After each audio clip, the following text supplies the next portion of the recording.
Hi and welcome back to another Craig's World. My name's Craig, welcome to my little journey today. Today we've got a bit more on the powder coated parts. So we're going to start on the front subframe today and I'm going to show you how to re-tap. Because when you get powder coated you can put sacrificial screws in. Sometimes you don't need to. If you've got a tap kit, you don't have to. You can just re-tap them, re-tap the thread, perfect. Okay, enjoy this one.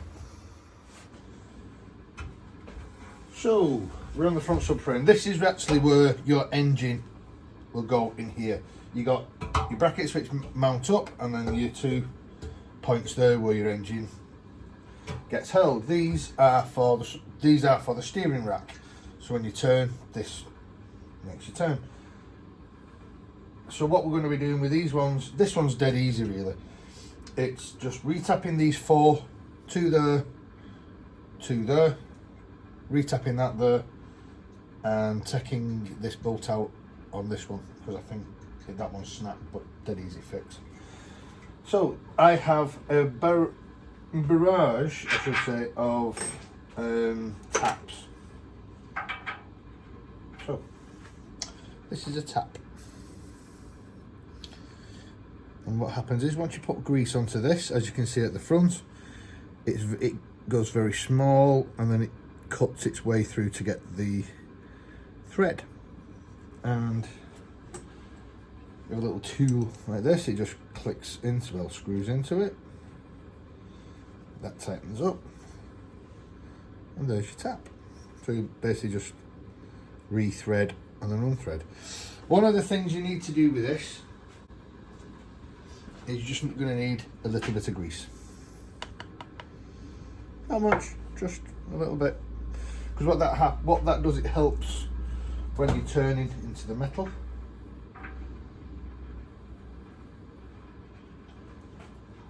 And if it gets tight, all you do, although it's getting a bit tight, just take it back, restart it again. Just need some grips.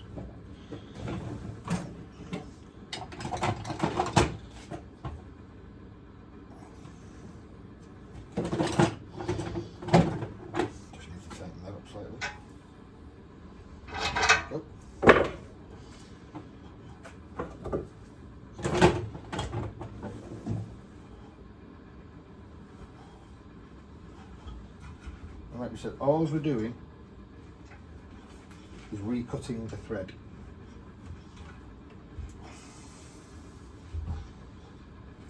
Like I said, a little bit of grease will help it, and there you go. It was very easy to move, well, easy to thread. So then once you've done that, re-take out.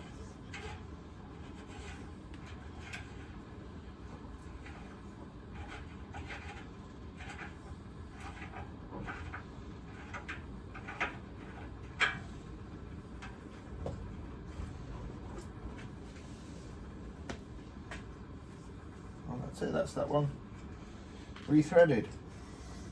And if you see on the tap, you see the metal which is still on it.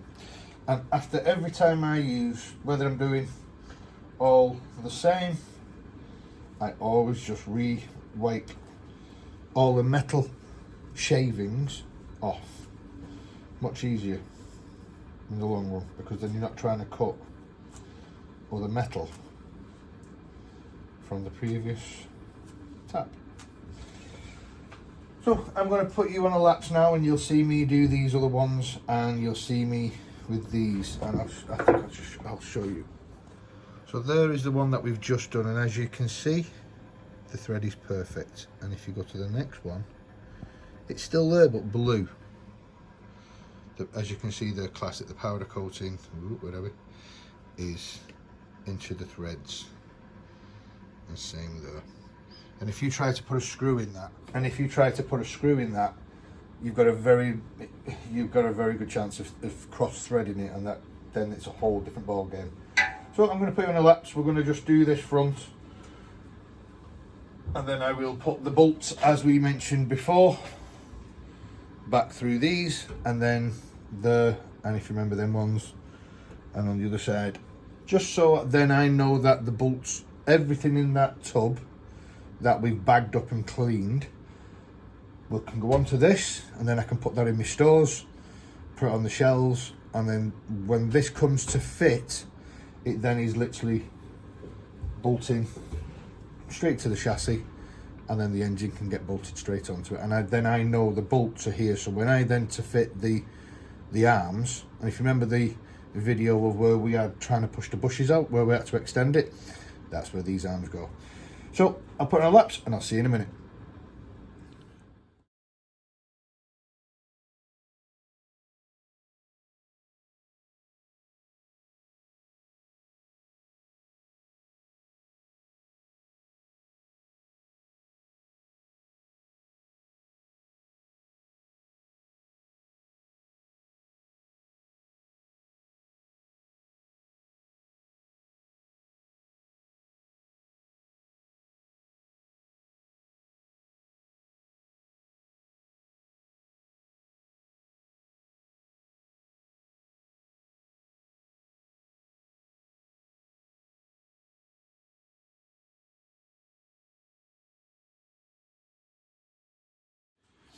So as you now can see, that, as I mentioned, I have now put the bolts. Now this is why I restored them when I do, because now if I would have to then do every one of these, it would take ages. That's why I do all the bolts first now, and they were soaked in WD in the bag, so it's been about a week, 2 weeks now, where it's penetrated the WD has had chance to get into the metal. Same on the top bolts, so they're all done. So this now, the front sub is all complete, and I can go and put this into my stores, put it on my shelf, ready for when we are taking the engine out and fixing what needs to be fixed, painting the engine bay, and then this can go straight back in, and then the engine can go straight on it when I'm ready. So I will get you on, I think we'll do the front arms, or no, got you, back in a minute. Right, okay, so I've just cleared my bench up a little bit, sorted some stuff out, and these are what we're doing next with the powder coating. Same principle as I said before. You got these screw holes need to be rethreaded, and more importantly with these two, you need to clear this out inside of there and inside of there, because that's where your bottom and top boil joint goes, so your wheel can move. These are the front wheel hubs, and those are the thingy guards, the dust shield guards. But before we can put any of that, I'll screw these back in. As we said, it's the same process, so I'll put you on a lap so you can see the procedure.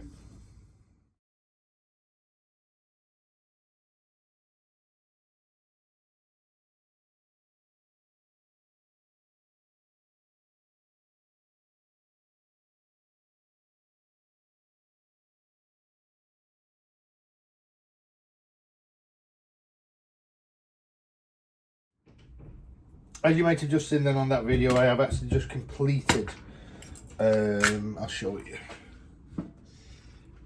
one of the front wheel assemblies. So that is what it all looks like when it's all been put back together and powder coated and painted. And it's a very simple procedure, and as you can see, I've had to take the powder coating off certain parts, because that's where other pieces are going to be put to them. So instead of having it bubbly, I need it to be flush and flat, especially with a track rod end on there, and bottom ball joint and top boil joint. So you've seen that one now, and I'll very quickly show you with this how you get them back from powder coating to where they need to be. So as you can see, there's one of the other guard plates, and if you don't know which one of these go where, the easiest way to do it is this big cut there. That's where your caliper carrier will be. So you can't put them on that way. You literally and they will fall straight into them holes like that. So now you can see this and that, and your carrier will fit there for your brake pads, because don't forget your disc has got to go in there as well. And when I did these, the difference between the back hubs and the front hubs, I did these the other day, a while ago. The bearings I know are fine. These ones, I have been trying to collect the studs. If you've seen them, they was getting clean. I think they're still in some over there in the vinegar, which I'll get them out in a minute. So that then has to go on top of there. But we have to take all this off, clean around where the bearing is going to be, and then clean inside and all the holes. So as you can see, I just did that one. So you can see so when the bottom boil joint goes in, that's where the nut will be, and that's got to be cleaned as well. So I'll put another laps on this one.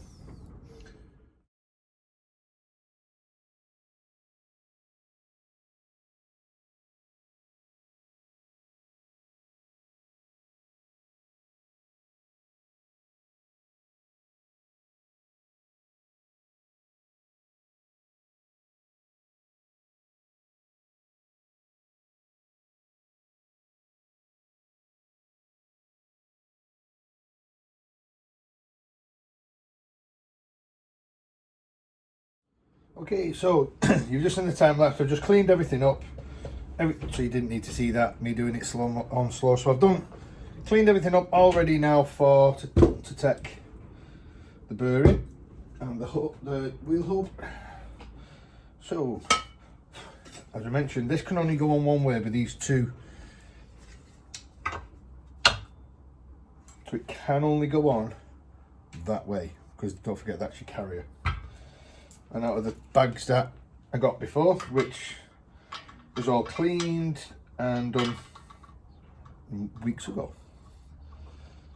This is why I like doing it straight away, because when you do a refit the way we're doing it, everything's in bags, everything's there, everything's ready to go.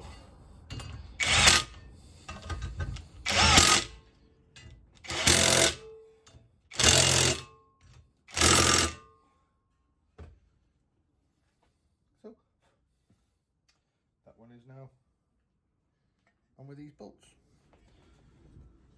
So the procedure, the same procedure with this, but what I'm going to do, I'm going to put a bit of WD around here, and these bearings, they don't really need, well, you can press them if you want, but no need to. Just put some WD in, and as you see, just put WD, put that in there and give it a big hammer, a big hit, and it'll sit itself down. But before I do that, I need to go and get the pins, so I will pause it there. Right. I've put one in for now. Basically all you do is you just drop it in there, put that into the vise, you don't even have to tighten it, and hit that and it'll reseat itself. The other three, if I remember rightly, there was 3 of them which was cross-threaded, so we'll get the other 3 off mouse when we're ready. So just to reinstall this, 1 second.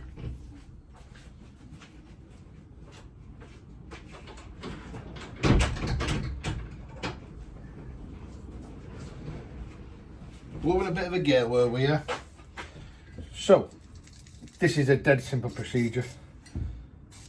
WD helps things move along. So I'll put that on top, put that on there, that on there, and either with my axe or a big hammer, basically you just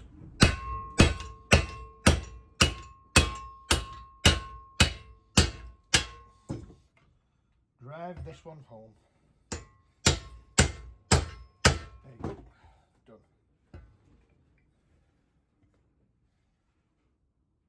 There you go, done and seated. So as you can see, still turns now perfectly. So this one now, I would say, is complete. I'm just going to put this back on there so I don't forget which one it was.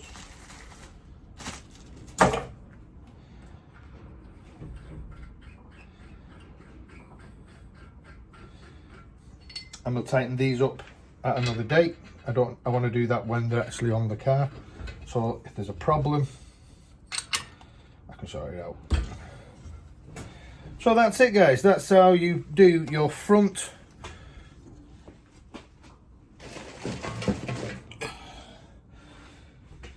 You do your front hubs, and you've seen me doing the front subframe. So I hope you've enjoyed this one, guys. For me, I love doing this, and I hope you enjoy. Don't forget, on mouse, you've got to work on it every day, especially on the subframes. See you guys. See you in a bit.